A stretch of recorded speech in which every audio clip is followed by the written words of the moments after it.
Welcome, friends, to the Someone Gets Me podcast. I am your host, Dianne Allen, and I am so delighted that you're here. This podcast was created because I believe there is a visionary leader inside each one of us who is waiting to be seen. In each episode of Someone Gets Me, you will hear useful tips from successful visionaries who will share their stories about how being seen has allowed them to take their vision out into the world with action. Dealing with grief as an empath. Hello, everybody. It's Dianne here at Someone Gets Me, and I have a great guest with us today, an gifted person who is an empath who I've known for many years. Her name is Ruth Vaughan. Now, Ruth is a multipotentialite. She is educated in the field of English, which you will hear about. She's also a realtor. She's also a mom of 3 very successful, gifted adults. So she's got a lot to talk about. But what we're going to focus on today is how Ruth, as an empath, has been dealing with different kinds of grief in her life because she's dealt with some really big tragedies. So welcome to the show, Ruth, and thank you for being so willing to talk about a very difficult subject. Thank you for having me. I want to start off a little bit about if you could give people a little flavor of what your growing up world was like. Like, what was little Ruth doing when she was young? And then we'll speed up a little bit to, more current things. Well, I had an interesting family life compared to other people my age because both my parents had been previously married. My mother's first husband died from leukemia, so I have 2 sisters older than me. One is 17 years older and one 7 years older. So I pretty much grew up as an only child because of the age differences. My father was also previously married and his wife died and they had no children. So I was my father's only child and the apple of his eye. I felt like my mom was kind of over the whole thing. In my words, I grew up as a wild child. I grew up on a farm, our family farm. I was outside pretty much all day, every day of my life. And I loved it. I was lonely sometimes, but I had so much freedom. So when I went to school, which wasn't until first grade, it was like hitting a brick wall. Because I thought I was going to go and play with other children and have fun. And I had to sit down in a room all day long. And, that's really hard for me. I'm a little hyper. I probably should have been diagnosed with ADHD, but I wasn't because I was a really good student. And so I went along and I did well. But I loved my life freedom. I loved the freedom that I had growing up. It was wonderful. And I still love my freedom. But my first major encounter with death was my dad died when I was 11. He had lung cancer that metastasized. The strange thing is my mother never told me that he was going to die. I didn't know until I actually overheard my sister on the phone with the man she was dating, who had been her husband for 52 years. And I heard her say she couldn't go out because she thought my dad was going to die. And my grandmother was with me. My mom was at the hospital with my dad. And I screamed. Of course, I was hysterical because in my little 11-year-old brain, I thought people went to the hospital to get well. And I didn't realize that he was going to die. Years later, I asked my sister why my mom didn't tell me the truth. And she just said, I don't know. And that was kind of the end of it. So that's all I got out of her. So I don't know why my mom didn't tell me, but it was a sudden death for me, even though he lingered for a long time. And in my brain, I wanted him to get well. And so I didn't realize that he had lost so much weight, that he was coughing up blood. I didn't see all of those things because I didn't want to see that. I wanted him to get well. So that was my first experience, very traumatic. Back then, we didn't go to therapy, especially, maybe city people did, but farm people just wasn't even an option. I definitely went into a depression. As I said, I was my daddy's girl. I followed him everywhere, rode on the tractors. I was out in the hog pen, everywhere with my dad. I was his little shadow and I loved it. And so it was devastating for me, absolutely devastating loss at that time. Which it carried on forever, really. Right. And sure it is. You can move on after those kinds of deep losses, but you're changed forever as a result of it. And you being a really sensitive, gifted person, it landed on you intensely, and your age, and it stays there. And you still honor your dad a lot by being a really, really great mom, and really doing things that he would have done for you, for your kids. And I know that because I've known you for a long time, so I can say that. I'm not talking out of school. Okay. So one of the things I'd like to ask you about is about being an empath, because a lot of people don't really realize what it is. And for me, an empath is somebody who feels very, very deeply and sometimes can take on other people's emotions and not realize it and be very much affected by other people's energy, emotion, whatever it is. And when did you realize the first time that maybe you had some kind of deeper emotional sensitivity than the average bear? Several years ago, I was in a workshop and people were writing their life stories. And this gentleman was reading his story, and the physical abuse he endured at the hands of his father was just overpowering to me. I could feel it. I was sick to my stomach. I kept thinking, I'm going to have to run out of this room. I'm going to have to run out of this room. I can't take this.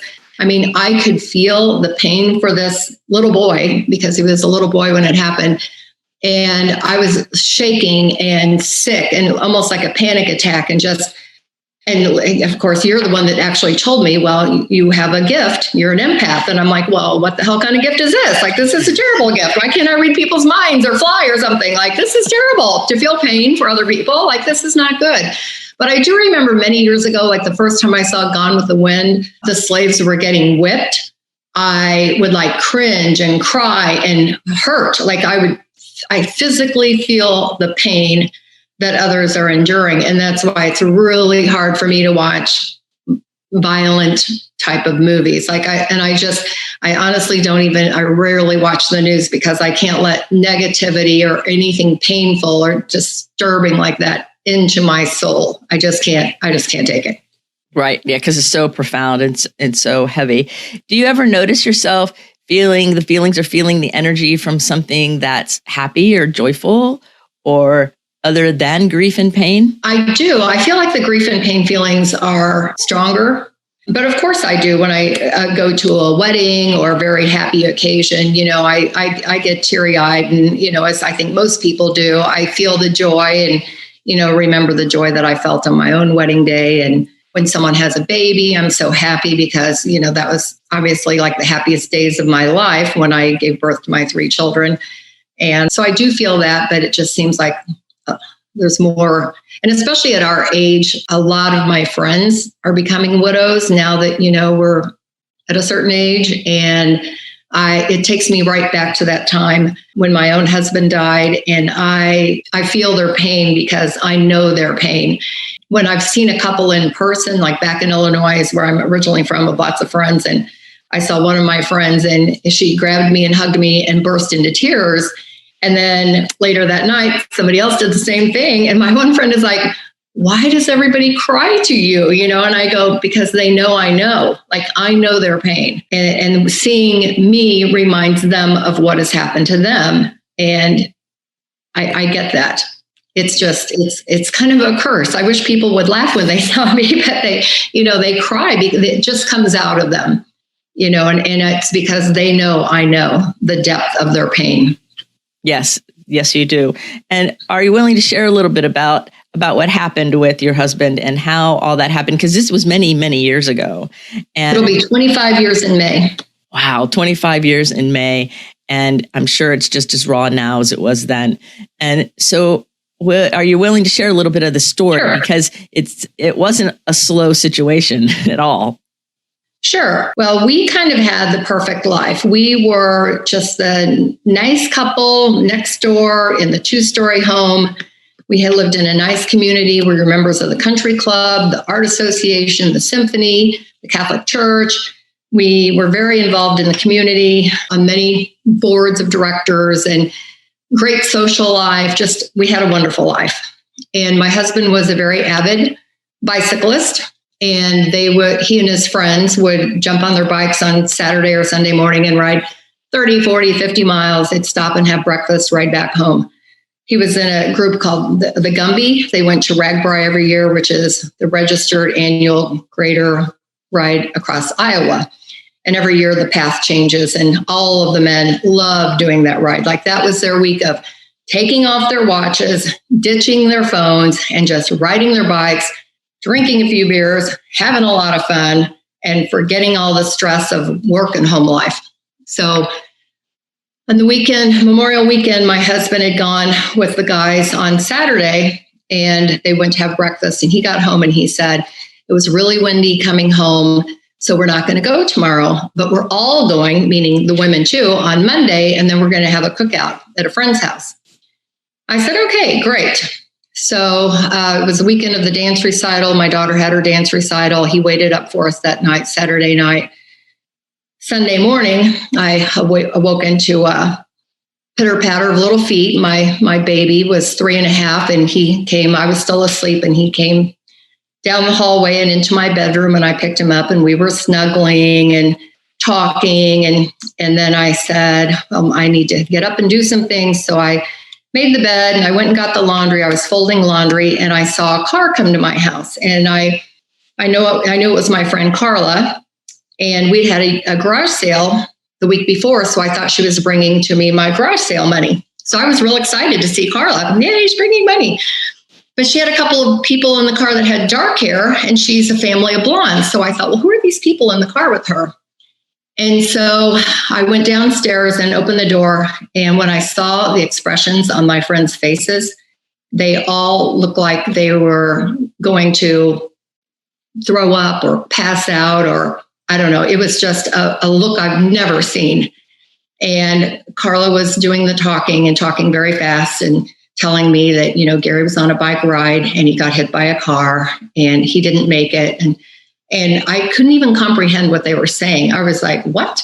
Because I didn't think he'd gone on the bike ride, And so as we were standing there, two of the other gentlemen who were in the group came up, and my thought was, why are they saying this? Like, this is a horrific joke. Like, this isn't even funny. Why are they saying this? So I went to the basement because he worked in the basement a lot. He had a gym down there, and he strung tennis rackets, and it was dark. The light was off. He wasn't in the basement. I opened the garage door. The cars were there. He hadn't gone off in the car. I went on around to the kitchen and the family room, and all three kids were sitting there watching TV. And I said, where's your dad? And my daughter said, he went on a bike ride. And that's when it hit me. And I fainted, and I hit my head on the corner of the wall. They caught me. I didn't catch the floor. We didn't find out till later I had a concussion because I had a huge knot on my head, which I was in so much pain that I wasn't even aware. And then I rubbed my head a couple of days later, and I said, wow, I have a huge bump on my head. And they took me to the ER, and I had a concussion from hitting my head. I was immediately, a friend of mine's a doctor. I was immediately given medication, something to make me not be hysterical. I remember calling his family, and I was very calm. Of course, I was in shock. And I said, this is what they're telling me. Like, I still didn't even fully believe it. I said, this is what they're telling me has happened. Mm-hmm. I said to his brother and sister, you need to tell your parents, go over there and tell your parents, And then it's kind of a blur. And people have said to me later, like, how could you stand all those people in your house? And I said, what people? And they're like, your house was full of people all the time. And I didn't even know. I was so out of it. I don't even know where my children were, what they were doing, what they were eating for at least 2 weeks. But thank God I lived in a community, small town community of 20,000 people. And it takes a village, and the village totally stepped up and took care of me and my children and everything. My girlfriend's husbands came and mowed the lawn. Anything that needed to be done, it was just done.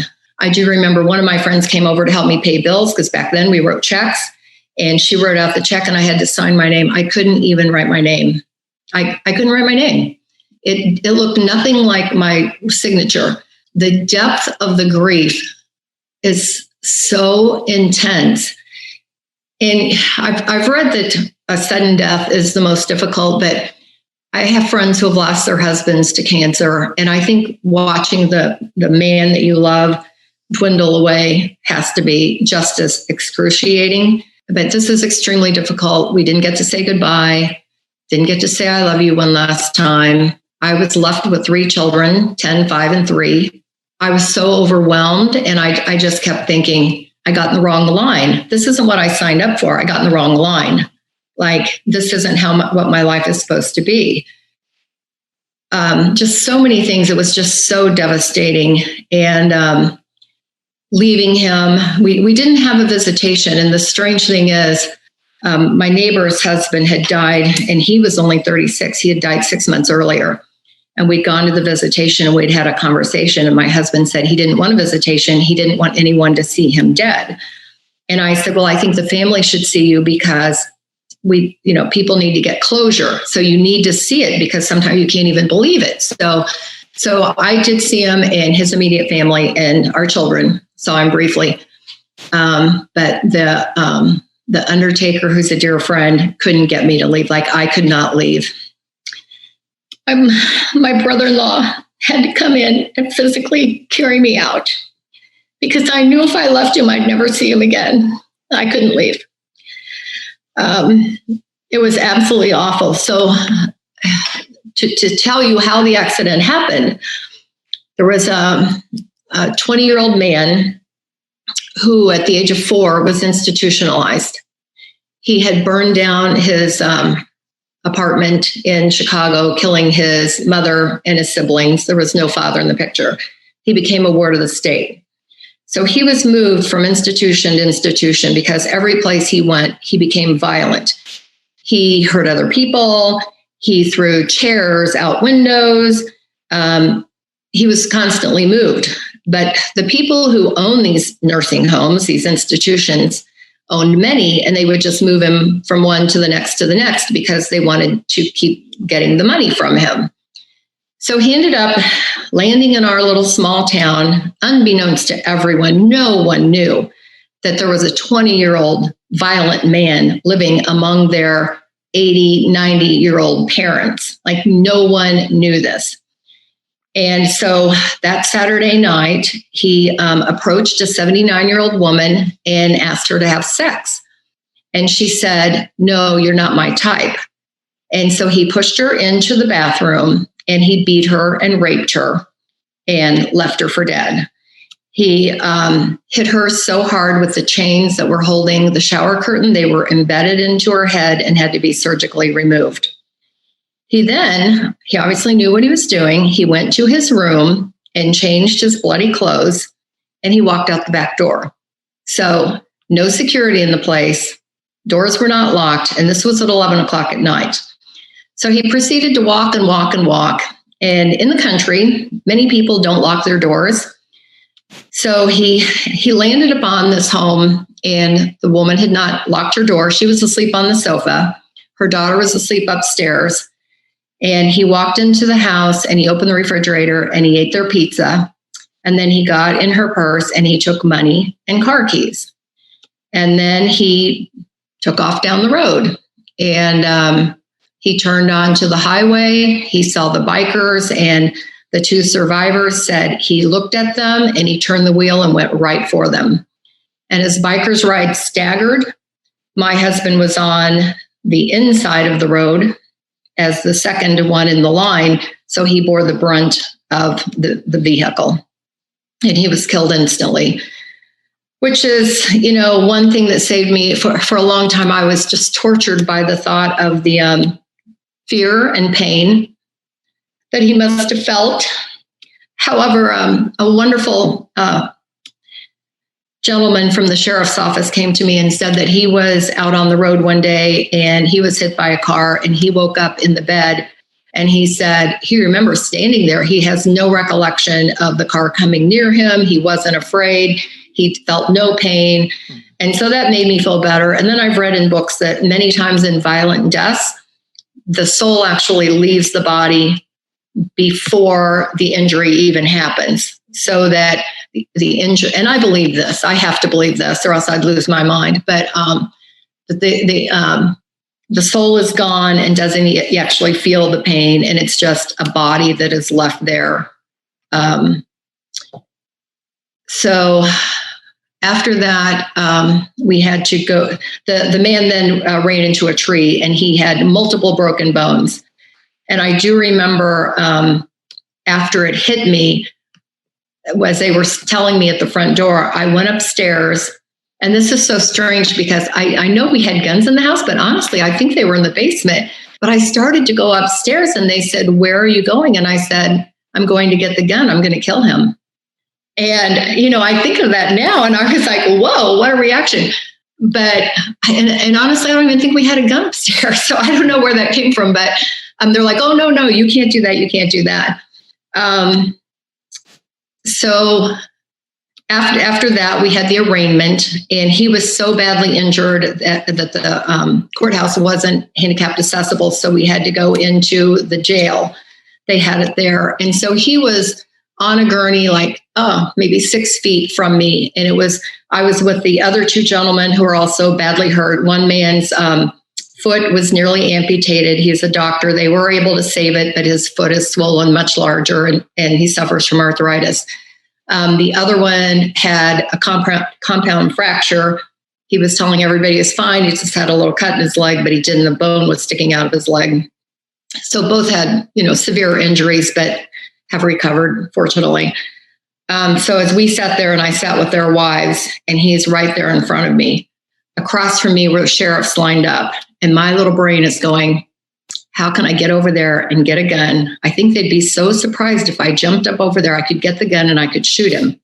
And nobody would even be mad because everybody knows he deserves it. This is what's going through my brain. Like, how can I choke him? How can I stop? Like, I was thinking of how I could physically hurt him because of what he's done to me and my family. And I think the fact that I grew up, losing my dad, all I ever wanted was a family. And in a heartbeat, this man stole it from me. I felt like we were no longer a family. And later, my sister-in-law said, "You think you're not a family, but you're still a family. It's you and these children. You are a family. You're just not the family that you wanted, or the family that you thought you had." And that was very helpful to me. And I said, "You're right. We have each other. Thank God we have each other." So after the arraignment, then we had to go through a hearing to see if he was fit to stand trial. And I had to sit behind him. Oh, and I forgot the other thing. When he was on the gurney, the judge and the attorneys were up front, and he saw that they were up front, and he made a mound with the sheets, and he looked over at us, and he gave us a finger. And I gasped so loudly. It was like a scream. I was like, like everybody heard it. And I was shaking, like when you give childbirth, your legs shake uncontrollably. I was shaking like that, just uncontrollably. He had zero remorse. He knew what he did. He had zero remorse. So then as we left that day, lots of reporters, photographers taking pictures, and I'm crying, I'm in the worst possible state ever. Crying, walking out of that jail after being so close to that man who killed my husband. I'm crying. Photographer took my picture, and I hit him. It was just a reflex. I just hit him, like, don't take a picture of me. And we got in the car. And then I was afraid I was going to be arrested for, assault, battery. So fortunately, I know the owner of the newspaper. And so we went there, and apparently he had already heard, because he was at the front door waiting for us, and he took us back to the office, and I apologized. And I said, I don't even know where that came from. I don't even know what I'm doing right now. I'm so filled with anger, and I'm just so upset. And he said, don't worry about it. He said, your picture will not be on the front page of the paper crying. And I said, if my picture is ever in the paper, I want it to be for something good. I don't want it to be for this. But the whole situation had a lot of attention. We were we were in the Chicago Tribune, a big article, and it was about nursing home abuse. There was a TV show, sort of like 2020, 60 Minutes. Mm-hmm. But it was kind of an offshoot from that. I wanted to say it was on Wednesday nights, and they came and interviewed us about the whole situation. But it did bring to light some of the nursing home abuse, but in my opinion, honestly, not enough is done, because you still hear about people in nursing homes being abused and neglected and everything. So after that, we had to go through a trial to see if he was fit to stand trial. And he would sit there with his head down like he was asleep. And I was angled behind him. I could see him. And then when somebody would say his name, he would pop his head up. So I knew the state's attorney, and I said, Chuck, he's not asleep. He's faking it. Like, I can see his face. I can see what he does. And he's not asleep. He just acted so disinterested, but he knew exactly what he was doing. So then the state's attorney interviewed the men who had driven him to doctor's appointments in Springfield, the next city over. And he would do the same thing. They testified to that. He would do the same thing, but then they would say, where do you want to go for lunch? And he would pop up and shout out where he wanted to go for lunch. So it's just a ploy that he used so he could eavesdrop, because he thought they would talk about things and he could hear it, because they thought he was asleep. But yeah, a clever psychopath, really. Wow. And dealing with such intense tragedy, young children. Thank God you had such a nice, tight community and people to care for you. I couldn't have made it without them. Right. And obviously, and for a good reason. And that is so important for people to understand, that those kinds of intense feelings, they happen to everybody, right? Not just empaths, but when you're an empath, it's even more intense. And so it's like turned up the volume. And so grief for me, my definition of grief is a conflicting mass of human emotion following any significant change in behavior. And I think about this and I think, well, the grief from the death is a big deal. And then there's the grief from each one of those times you had to go to court or do all these different things. And then somehow you got the family together because you raised the 3 children as a single mom, and you care for them very deeply, and they're all very successful now. And I know them all, so I can say that with confidence. And so how did you help the children deal with the grief over the years? Well, from the first that I remember, again, I said I really don't remember the first couple of weeks. I remember all of us slept on the sofa and the love seat at the beginning, and that was extremely uncomfortable. And then we moved into my daughter's bed, which was a queen size bed. And again, 4 people, queen size bed, arms and legs everywhere. That wasn't very comfortable. And then finally, we all moved into my bed. So it was a process. And at first they didn't want to sleep in my bed because that's where their dad slept. But, then as time went on, then they would all sleep in there. And then it just took time. And then I think Alyssa walked away first and went into her own room. And then the boys did, and they had each other. But I remember always giving them a bath, reading them a story, putting them to bed. We had a little, ritual, I think most people do. And in the middle of the bath, I would start crying and I couldn't even do it. And my daughter, who was 11, would come in and take over, and she would bathe her brothers and put their pajamas on and read their story. And then she would come in and get to bed with me. It was really a lot of support for each other. I took all of them to therapy. And honestly, my daughter is the strongest person I know. And he said, she is absolutely amazing at how well she's doing. And she was a great support for me. The bad thing is she took on the role as second parent. She became the parent. And for a long time, I had no control over those boys. And she did. But I would say, you guys do this. And, I was so weak that I had no authority whatsoever. It was gone. Like most of my personality, most of myself was gone with him. And she's commanding. She'd say, you boys, do this right now. And they would jump. It's like, oh, you're good. And she's still very, very strong. Like she's amazing. So I think that's why my children have such a close, tight-knit bond. And I'm so happy for that. For so long, it was, just us and supporting each other. And then the boy, and the boys did go to therapy too, but they were so young, being 3 and 5, that I definitely think we're all scarred from it. And it will, we're not the person we would have been if this had not happened. We're definitely not the same person that we would have been.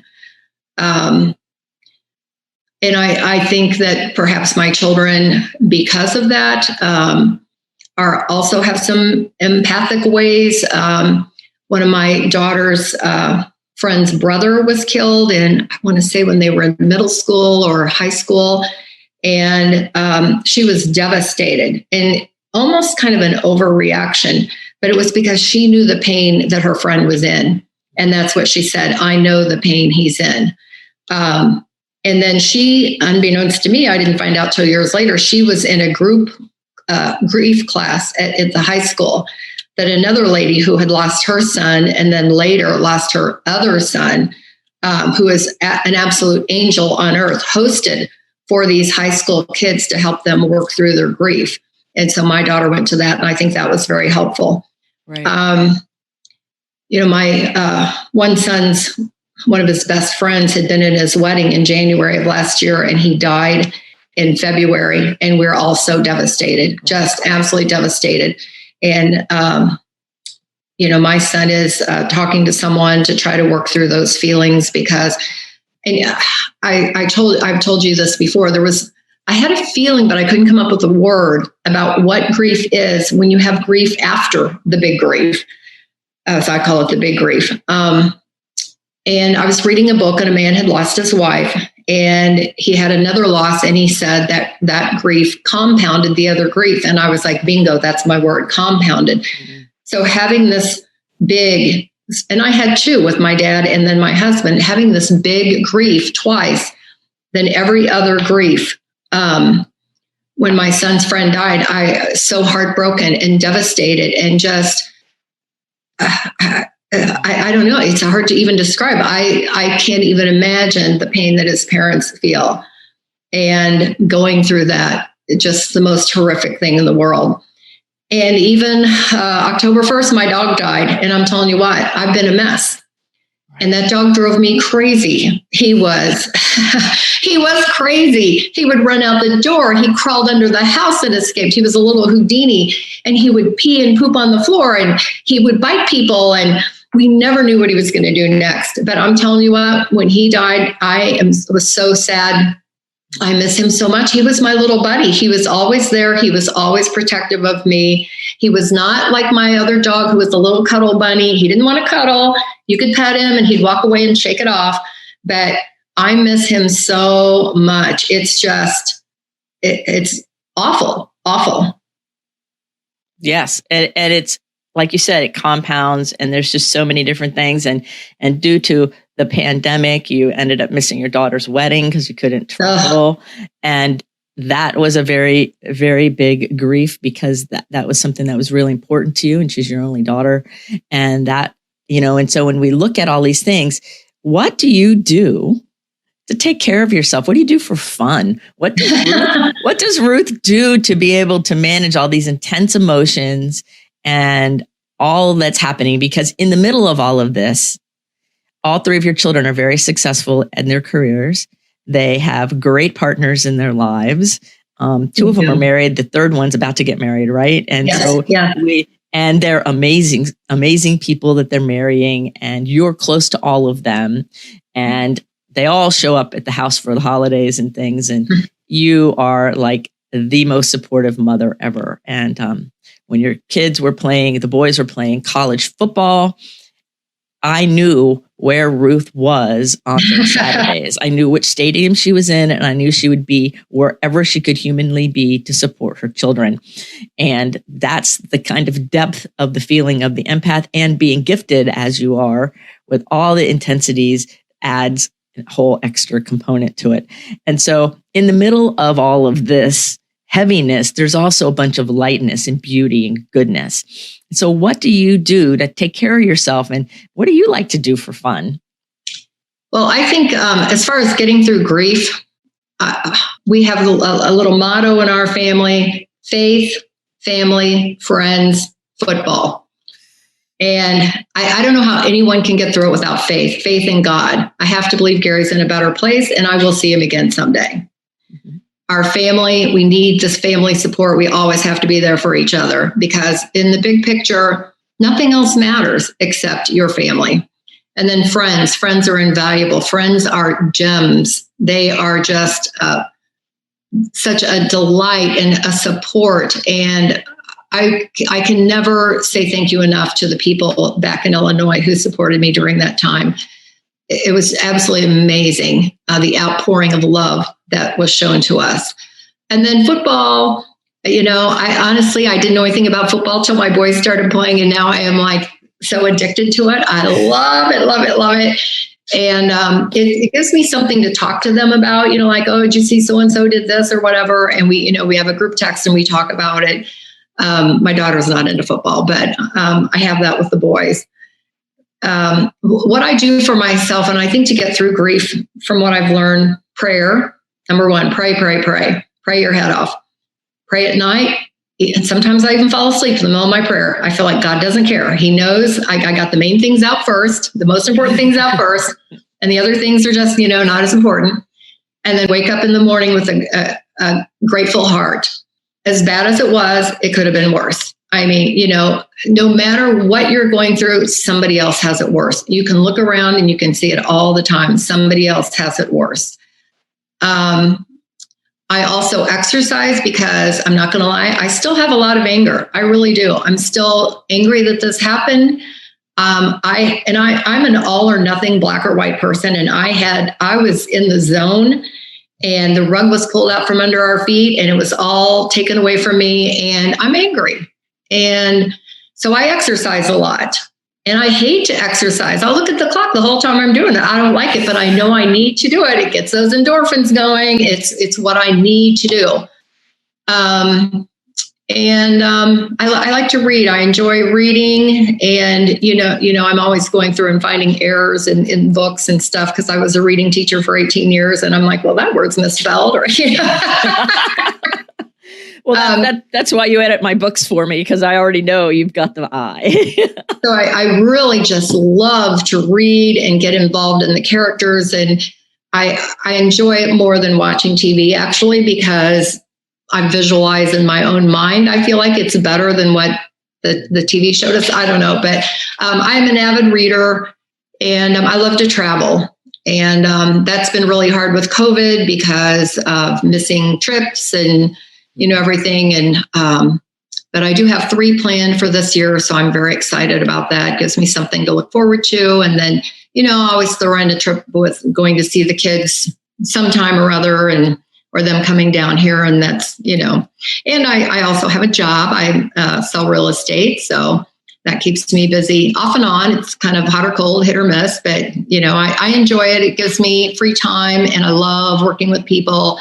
I especially like to help first-time home buyers, and they have a lot of questions, and I say I have a lot of answers. I was a teacher for 18 years, and so I love to answer questions and teach people, what they need to know to purchase their first home. I really do enjoy that.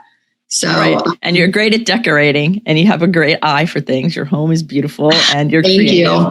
And I'm going to add one more thing to that list that I appreciate about you, and that is your humor. You have a great laugh, as everybody just heard. You have a great sense of humor, and your one-liners and the things you see and pay attention to are just brilliant. And I think that your humor has helped you over the years, all through the good, the bad, the messy, the ugly, the joyful, the everything. Yes. Yeah.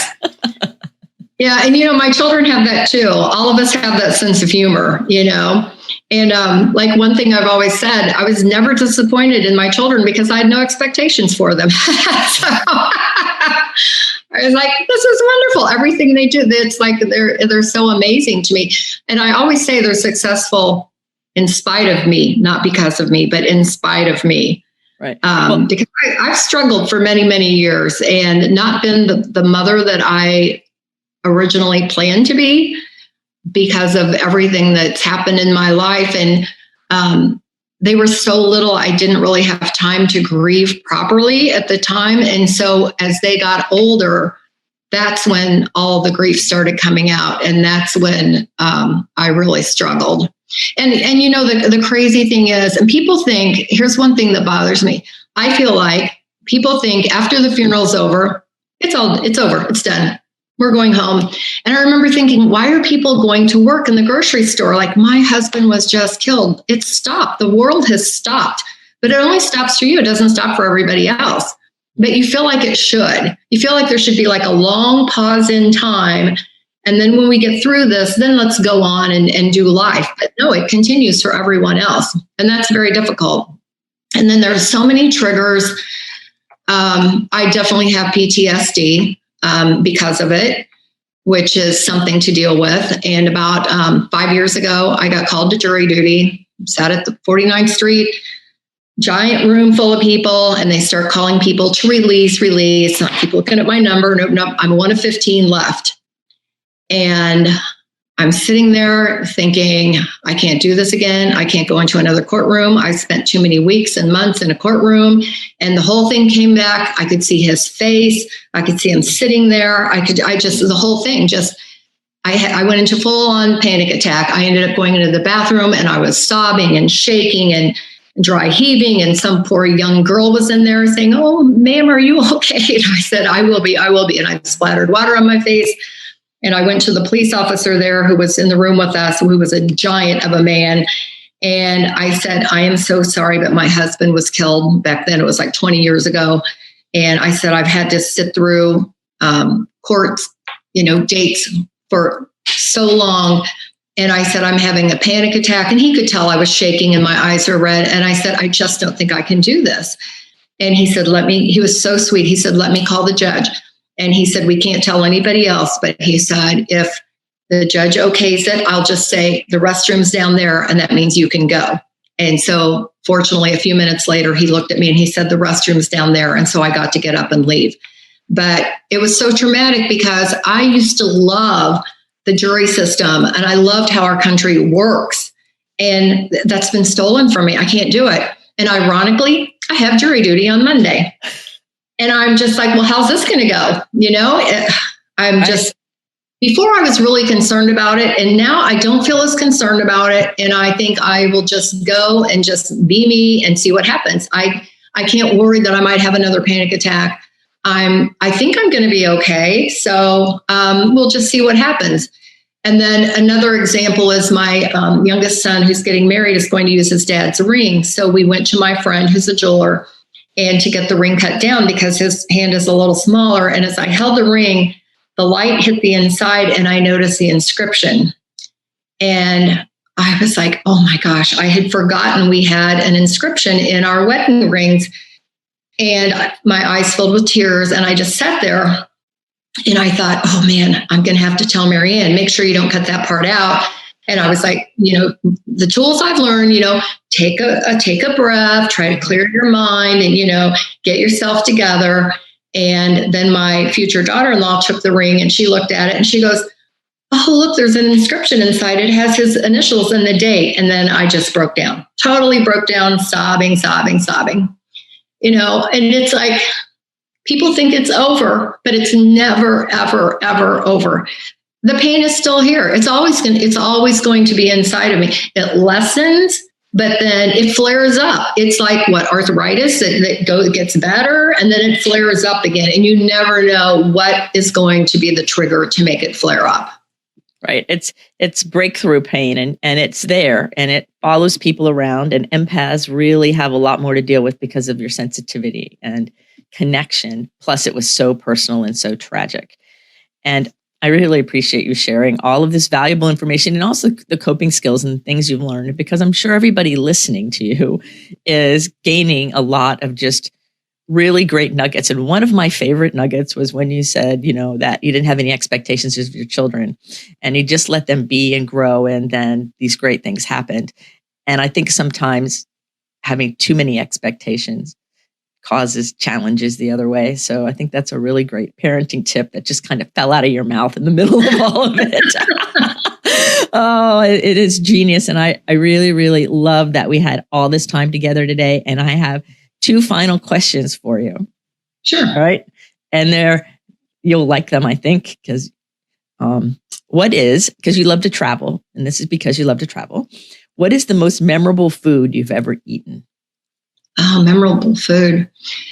When Alyssa was between 8th grade and freshman year, we took a trip to Europe and we went to Italy, Greece, Turkey, and I loved all the food, everything. And, it was different. And I won't say this right. The Greek food, mukasa. I don't even know. Yes. love that. I have no clue what I was eating. I love it. And I remember my friend who's a very picky eater goes, ew, I don't like this. And I go, I'll eat it. And I'm always like concerned about my weight. I'm like Oprah. My weight goes up, down, up, down, up, down. It's such a yo-yo. And I ate so much. And the gelato, oh my gosh. It was like the food over there, everything, every meal was so amazing. That I loved that. And I got home and I'd lost weight because we walked all the time. And I love that walking. I think the ideal community to live would be a place where you could just walk and never have to go anywhere in your car. Just walk and live life. Wonderful. But I will say I was in Costa Rica and I love the food in Costa Rica too. Had rice and beans at every meal. And I love the rice and beans and scrambled eggs. Who I never would have thought to do that. But that was amazing too. Ooh, that sounds really good. Awesome. It was delicious. Oh, that's awesome. And so your final question of the show is, if we were going to have a billboard up that the whole world would see with your quote on it, Ruthie on it, what is that quote that you would like the whole world to know? Well, it would probably be the faith, family, friends, first of all. I think it would also be, you need to take care of yourself before you can take care of others. That's just like when you're on the airplane and you have to put the oxygen mask on yourself. And I think that's very hard for a mother because mothers tend to be selfless and put their husband, their children, their job, everything else goes ahead of them. And I was really bad about that. I didn't take care of myself at all back then. And I probably didn't start taking care of myself until my kids went to college, to tell you the truth, because I was always so involved with them. Even though I wasn't working, I was the room mother, I was the football liaison. I volunteered at the school in the office. I did everything to be a part and to be connected to their lives and make sure they're on the right track. I wasn't exercising or eating right or doing anything, that I should have been doing to take care of myself. Right. But, and be true to yourself, always be true to yourself. And always have faith, because everything changes, and change is so difficult for everyone. And I will be I hate change. And the older I get, the worse I hate it. But I know it's going to happen. Life is a flow, and it's like waves, and it ebbs and flows. And you're going to have a wonderful day, and then you're going to have a terrible day. But you have to stick around, because after that terrible day, you're going to have more wonderful days. They're going to come. They're going to come. You just have to hang in there. Right. And, you and I know we've lost so many people.